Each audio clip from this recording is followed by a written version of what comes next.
scan ទៅវា load ឈ្មោះរបស់យើងនៅលើហ្នឹងទាំងអស់អញ្ចឹងណាអូខេឧទាហរណ៍ថាខ្ញុំដាក់តារាអីចឹងចុះតារាកោចេះណាតមកទៀតកន្លែងទូរស័ព្ទនេះបងប្អូនដាក់ក៏ដាក់ទៅ email នេះក៏ដាក់ទៅបើសិនជាអត់ក៏យើងដាក់តែ ID មក ID នេះគឺជាលេខសម្គាល់មានន័យថានៅក្នុងក្រុមហ៊ុនឬមួយក៏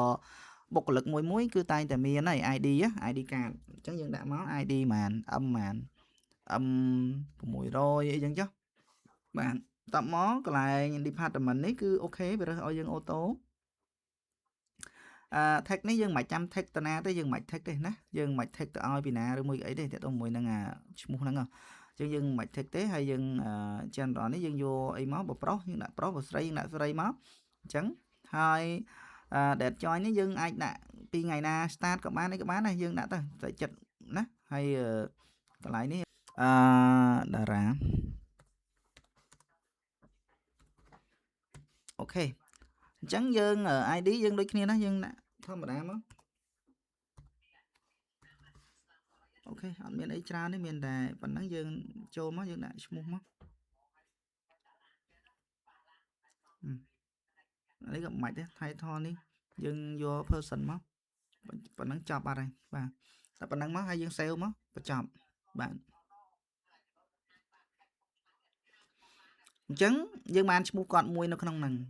ហើយបើសិនជាករណីគាត់ចង់ឲ្យគាត់ scan មេដៃដោយថាយើងធ្វើនៅចិត្ត fingerprint យើងដែរយើងអាចស៊ីនពីលើកុំព្យូទ័រយើងនេះទៅក៏បានដែរនេះណាយើងចូលកន្លែង edit នេះមក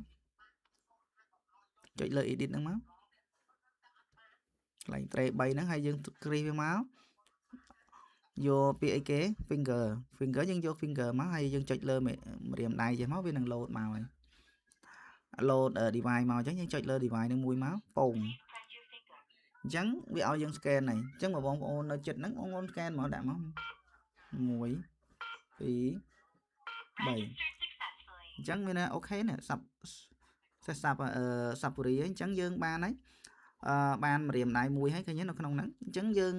ថយវិញមកយើងប្រើតែមួយក៏បានដែរមិនបាច់ទៅដូចច្រើនទេឃើញវា load មកហើយម្រាមដៃមានមុខមានម្រាមដៃបាទហើយបើសិនជាករណីយើងចង់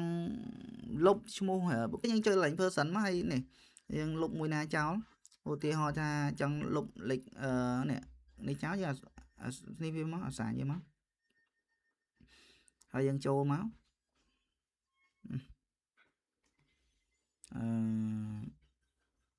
អាសាគាត់មក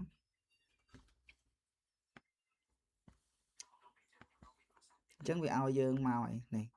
អាសាអញ្ចឹងមកហើយយើងចុចមកវានឹងធ្លាក់មកក្នុងកន្លែងនេះបាទក្នុងកន្លែងហ្នឹងយើងបើសិនជាករណីយើងចង់លុបគាត់ចេញយើងចុចគ្រីដូចគ្នាមកហើយចុច delete ហ្មងមកទៅបាត់ហើយបាទគេបញ្ជាក់យើងណានេះតើតមួយនឹងឈ្មោះនេះ remove ចោលហើយអូខេ remove បាត់ភើងបាទអញ្ចឹងយើងចូលទៅមើលវិញ ID លេខ1ហ្នឹងគឺបាត់ហើយណាលេខ11ហ្នឹងបន្តមកយើងទៅបានឈ្មោះហើយនឹងបានបុគ្គលិកចូលមកហើយយើងទៅ add គាត់ចូលនៅក្នុង attendance